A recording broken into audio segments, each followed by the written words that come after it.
छात्रों नमस्कार।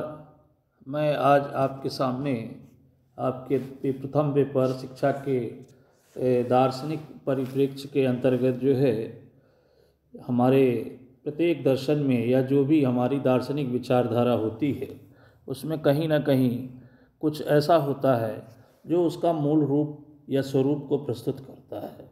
तो उसी में हमारे प्रत्येक दार्शनिक विचारधारा में तीन चीज़ें आपको हर जगह देखने को मिलेंगी, जिसको कहा जाता है तत्व मीमांसा, और आप देखेंगे आगे ज्ञान मीमांसा और आगे मूल्य मीमांसा।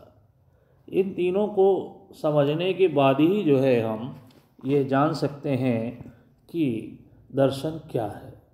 ये दर्शन के मूल तत्व हैं या इसकी आत्मा मान लीजिए आप, कि इनके बिना हम किसी भी दार्शनिक विचारधारा को, चाहे वह किसी व्यक्ति का हो या सामूहिक रूप से कोई बृहत विस्तृत विचारधारा हो, उसके वास्तविक स्वरूप को नहीं जान सकते।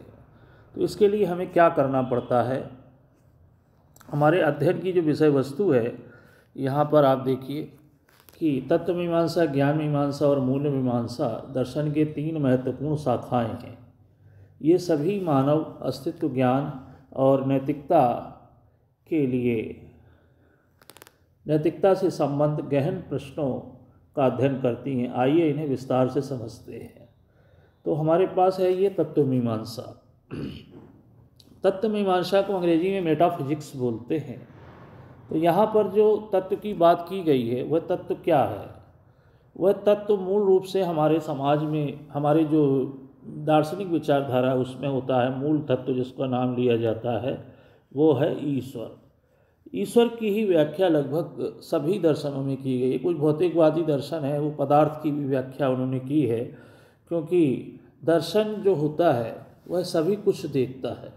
कुछ लोगों ने ईश्वर संबंधी विचारधाराओं को लिया है और कुछ लोगों ने संसार की भौतिकता को स्वीकार करते हुए वहाँ पर अपने विचार प्रस्तुत किए हुए हैं। ठीक है, तो ये स्पष्ट हो जाता है कि तत्व मीमांसा जो भी दार्शनिक विचारधारा हम बनाने जा रहे हैं या जो भी विचार प्रस्तुत करने जा रहे हैं उसकी वास्तविक प्रकृति क्या है और वह किस तत्व से बनी है। ठीक है, उसी तत्व के संदर्भ में जब विचार प्रस्तुत किए जाते हैं तो वह तत्व मीमांसा के अंतर्गत आते हैं। यहाँ पर एक चीज़ और मैं आपको बता देना चाहूँगा। ये जो हमारा शब्द है मीमांसा, इससे आप कंफ्यूज मत होइएगा। इसका अर्थ होता है व्याख्या करना। ठीक है, तो जब हम बात करते हैंगे कि तत्व मीमांसा, अर्थात जो भी दार्शनिक विचारधारा हम पढ़ने जा रहे हैं, अध्ययन करने जा रहे हैं, उसका मूल तत्व क्या है, तो वह तत्व मीमांसा के अंतर्गत आ जाता है। ठीक है, आगे चलते हैं हम लोग। इसमें देखिए, तत्व मीमांसा दर्शन की वह शाखा है जो वास्तविकता, रियलिटी के मूलभूत प्रश्नों और तत्वों का अध्ययन करती है। इससे ये प्रश्न उठाए जाते हैं कि दुनिया की वास्तविक प्रकृति क्या है और वह किससे बनी हुई है। तो हमारे जो वास्तविक मूल तत्व है, ठीक है, उसके संदर्भ में जो भी विचार होते हैं, मूलभूत प्रश्न, वह सभी तत्व मीमांसा अर्थात तत्व की व्याख्या के अंतर्गत आते हैं। देखिए, अस्तित्व की वास्तविकता का स्वरूप क्या है। सत्ता, कौन सी चीज़ें सचमुच अस्तित्व में हैं, कौन सी केवल मानसिक कल्पनाएं हैं, और उन तत्वों के क्या कारण हैं, क्या परिणाम हैं, हर चीज़ को जानना ही तत्व मीमांसा है। देखिए, इसके बारे में आप डिटेल में आगे जब धीरे धीरे आगे बढ़ेंगे और बहुत सारे दार्शनिक विचारधाराओं को पढ़ेंगे, तब जाके आप इस तत्व शब्द को समझ पाएंगे। अभी आप इतना समझ लीजिए कि जो भी विचार प्रस्तुत किया जा रहा है उसके मूल स्वरूप में जो है उसका वर्णन करना ही तत्व मीमांसा के अंतर्गत आता है। ठीक है, समय और स्थान क्या वास्तव में अस्तित्व में है या ये केवल मानव मस्तिष्क की अवधारणाएं हैं, ये सारी बातें इसके अंतर्गत आती हैं। अब एक उदाहरण देखिए कि ब्रह्मांड क्यों है और ये कैसे अस्तित्व में आया, आत्मा और शरीर का संबंध क्या है। ये एक तत्व मीमांसा के अध्ययन की विषय वस्तु है, इसलिए यहाँ पर इसको दिया गया है। तो आप ये समझ गए होंगे कि तत्व मीमांसा क्या है। किसी भी विचारधारा के मध्य में जो मूल तत्व होता है, ठीक है, मूल तत्व, जैसे लगभग सभी विचारधाराओं में मूल तत्व ईश्वर है और ईश्वर के आसपास ही सभी चीज़ें घूमती हैं। तो ईश्वर के संदर्भ में जानकारी देना, उसके अस्तित्व को बताना, उसके प्रभाव को बताना, उसके बारे में बताना, विचार प्रस्तुत करना, या जो भी व्यक्ति के अंदर विचार इसको लेकर आते हैं वह सभी विचार तत्व मीमांसा के कहलाते हैं। ठीक है, आगे चलते हैं हम लोग। इसके बाद आ जाता है तत्व के बाद ज्ञान मीमांसा। ज्ञान मीमांसा क्या होती है? ज्ञान मीमांसा का जो संबंध है वो ज्ञान से है। अब ज्ञान कहाँ से आएगा? तो जो ईश्वर है, ठीक है, अब इसका ज्ञान कहाँ से मिला, कैसे मिला? वह सभी जो ज्ञान है, ईश्वर संबंधी ज्ञान है, वह किस में आएगा? ज्ञान मीमांसा में आता है। ठीक है, तो ईश्वर या मूल तत्व से संबंधित जो भी व्याख्याएं होती हैं, जो भी विचार होते हैं या जो भी चिंतन होता है, वह सभी ज्ञान मीमांसा के अंतर्गत आता है। देखिए आगे देखिए, ज्ञान मीमांसा ज्ञान की प्रकृति। देखिए प्रकृति, स्रोत, ज्ञान आया कहाँ से, और सीमा का अध्ययन करती है। ये जानने की कोशिश करती है कि हमें ज्ञान कैसे प्राप्त होता है और जो ज्ञान हमें है वह सत्य है या नहीं है। तो ज्ञान की सत्यता की परख करना, ज्ञान के अस्तित्व को समझना, ज्ञान की सीमाओं का अध्ययन करना, ज्ञान की प्रकृति को जानना ही ज्ञान मीमांसा अर्थात ज्ञान की व्याख्या के अंतर्गत प्रयोग में लाया जाता है। अब प्रमुख विषय क्या है? देखिए यहाँ पे जो ज्ञान की बात की गई है, ज्ञान के स्रोत, कि ज्ञान कहाँ से आया, अनुभव से या तर्क से ही आता है। अब देखिए ईश्वर है, ईश्वर को किसी ने भी देखा नहीं है, तो ये क्या विषय हो गया? ये अनुभव का विषय हो गया। ठीक है, बहुत सारी ऐसी बातें हैं दार्शनिक चिंतन में कि जो स्पष्ट दिखाई नहीं देती है।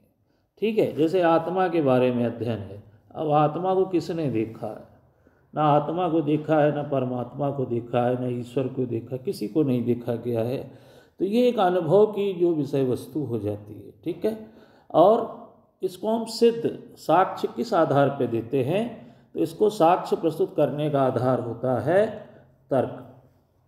तर्क के आधार पर हम अपनी बातों को रखते हैं। ठीक है, आगे चलते हैं। देखिए ज्ञान की वैधता, क्या जो ज्ञान हमें प्राप्त है वह पूर्ण रूप से सही है? संदेहवाद भी इसमें होता है। संदेह का अर्थ ये है कि जो भी ज्ञान दिया जा रहा है वह कितना सही है। संदेह का अर्थ ये है कि उसमें क्या संदेह किया जा सकता है या नहीं। सत्य का मापन करने के लिए भ्रम को भी दूर करना आवश्यक होता है। ठीक है, अब जैसे मान लीजिए ये हमारा कथन है, उदाहरण के तौर पे, मैं कौन हूँ और मुझे अपने अस्तित्व का ज्ञान कैसे हुआ। ठीक है, तो मैं कौन हूँ इसका उत्तर कोई नहीं दे सकता।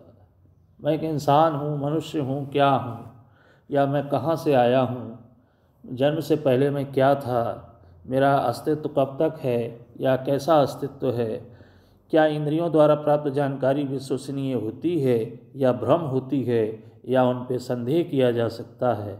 तो इस संदर्भ में जो भी बातें होंगी वो सब क्या कहलाएंगी? ज्ञान। ठीक है, जब इनके प्रति जिज्ञासा उत्पन्न होती है तो मनुष्य कहीं ना कहीं क्या करता है? चिंतन करता है, और चिंतन के फलस्वरूप तर्क के आधार पर ज्ञान को प्राप्त करता है। तो आप ये समझ गए होंगे कि ज्ञान मीमांसा क्या होती है। आगे चलते हैं। देखिए इसके बाद आती है मूल्य मीमांसा। अब जो भी ईश्वर संबंधी, ईश्वर अर्थात मूल तत्व से संबंधित ज्ञान प्राप्त किया गया, ठीक है, उस ज्ञान में मूल्यवान क्या है? ठीक है, किन चीज़ों के कारण उसका मूल्य बनता है और उसे हम स्वीकार करते हैं, वह सारी बातें मूल्य मीमांसा के अध्ययन की विषय वस्तु होती है। ठीक है, इसमें देखिए मूल्य मीमांसा नैतिकता, इथिक्स और सौंदर्य शास्त्र मूल्यों के अन्य रूपों का अध्ययन करती है और ये जानने की कोशिश करती है कि अच्छा, सुंदर और उचित क्या है। अच्छा, सुंदर और उचित का अर्थ मूल्यवान क्या है। तो यही मूल्य मीमांसा है। मूल्य मीमांसा का अर्थ है मूल्यों की व्याख्या करना, मूल्यों की व्याख्या करना। ठीक है, आगे देखिए आप लोग।